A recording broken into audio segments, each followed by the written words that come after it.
welcome to Intermissions, your backstage pass to On the Air with Florenza.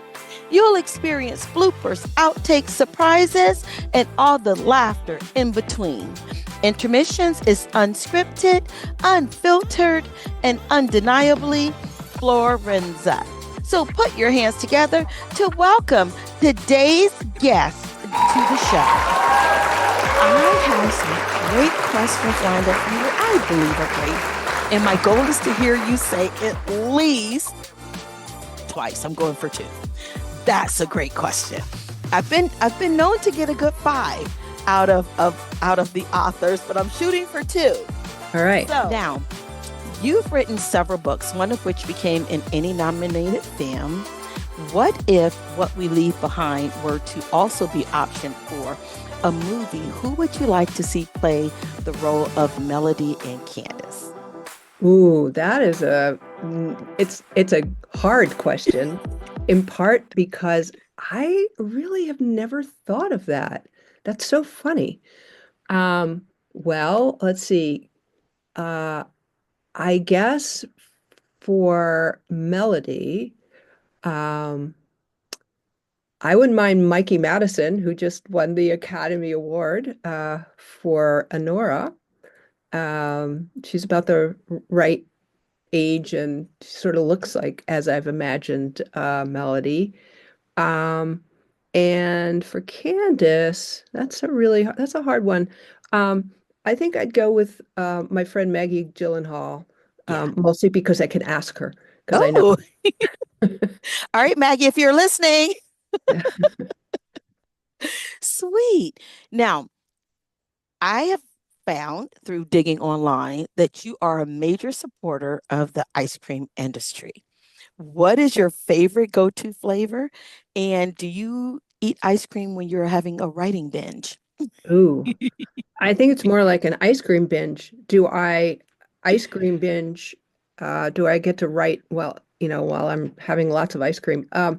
I actually am a real fan of soft ice cream. Uh-huh. In Vermont, we call soft ice cream creamies.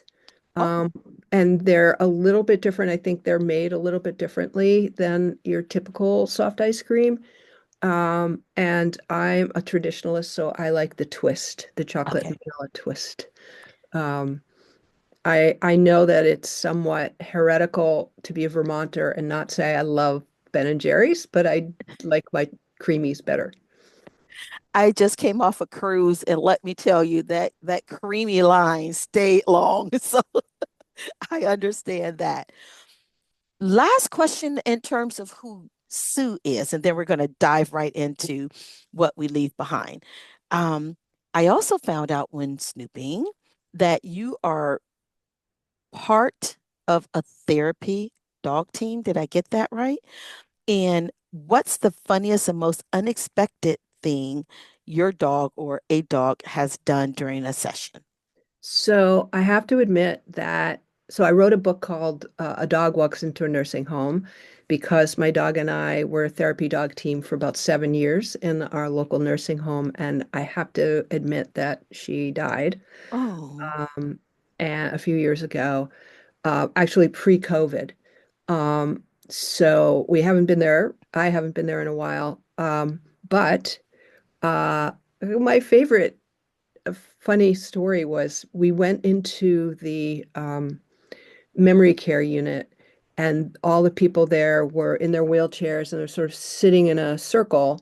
And in the middle of the circle were these plastic bowling pins that were set up, uh-huh. and everyone was supposed to take the ball and roll it and see if they could knock down some of the pins. Now remember, these are all people with various degrees of dementia. So, some were in it, some were really out of it. Uh-huh. Um, and at some point, they gave the ball to my dog, who actually threw it and knocked down all the pins. And all of these people who had been sort of sitting there with their heads kind of on their shoulders and not really paying that much attention, everybody started to laugh. Oh, So it was a great moment, never to be repeated. uh-huh. Um, this book explores the identities, both shaped during our upbringing and genetics. What led you to delve into the tension between nature and nurture, or was that your intent when you were creating What We Leave Behind?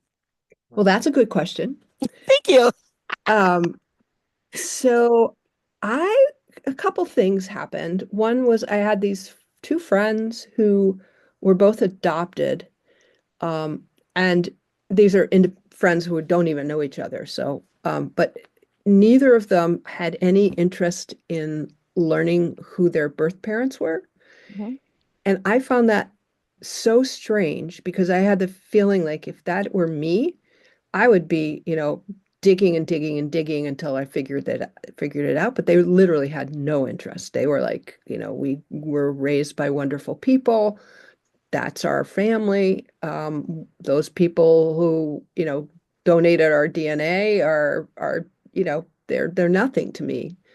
Um, so I found that interesting and curious. And then I was also reading a lot of twin studies. Like I mhm, got really interested in those studies where, you had two people, they were separated at birth, they grew up in different households, and yet when they met each other, they found out they had the same, they married women with the same name and they were both engineers and they both, like to go bowling and, that there were all of these things that couldn't be explained by just who raised them mhm, because here they were with these like similarities that seemed like not, that they didn't just sort of come out of thin air. So I was just kind of interested in that. Um, and so I just kind of started writing this story without really I knew what the sort of the twist was going to be in the mhm, story. Um, but that's sort of all I knew. And I also knew that each of these characters, the main characters, Melody, the young woman, and Candace, the kind of like 40-year-old, whatever she is, I had the feeling that, each of them would have a very good friend who would help bring their story to light. Um, so, and with Candace, who's the older woman, not old, but older than uh-huh, Melody, I just wanted a story about someone who looked like she had her life like completely in order and, like it was going great, but yet there was something about her life that wasn't adding up. mhm, And so I wanted to kind of write about what happens when you grow up in a household that maybe wasn't ideal, mhm. um, and that and then what you carry away from your, the family that you grew up in. You've written so many books. How was approaching um, What We Leave Behind different or similar to some of your other titles? Um, I think so. I've written a bunch of books that were nonfiction and then fiction. So my last two books were fiction. Um, I think fiction's really interesting because when you start writing, unless you're someone like, J.K. Rowling who has a spreadsheet that Mhm, tells you like every single thing that's going to happen. If you're me, you're much more haphazard and things just sort of happen mhm, as you're writing. And I think that's what's fun about it.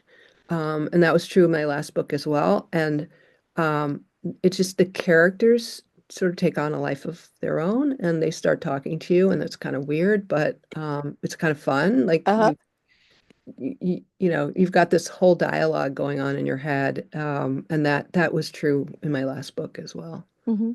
Would the characters kind of wake you up at night or interrupt you Yeah, during the day just to kind of say, yo, I need you to pay attention, Sue, over here, over here? absolutely. Totally. Like it's very annoying, I'm sure, for my husband. It's like in the middle of the night, and I'm like, I'm sorry, I have to write something down that just happened to come to me.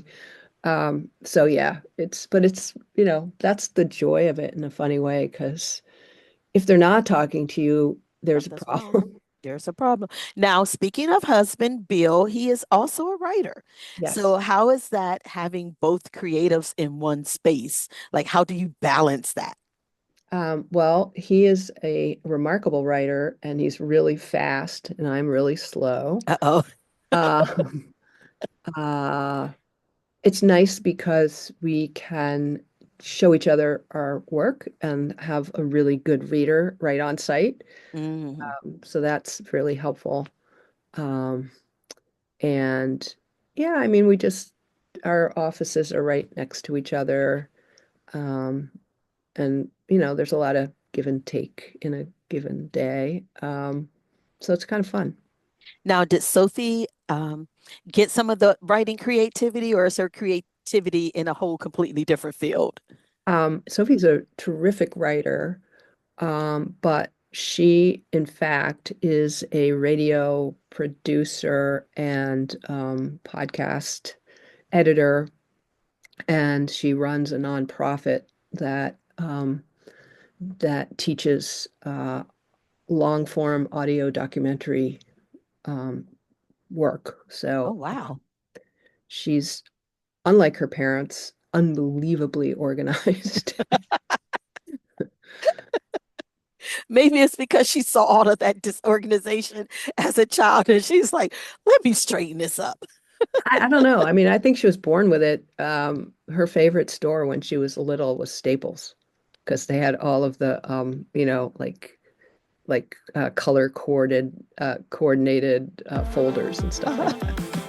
And this wraps Nice. up our episode of Intermissions, your backstage pass to On the Air with Florenza. Be sure to check out the full interview for this author as well as others on Florenza's podcast, On the Air with Florenza. And until next time, cheers.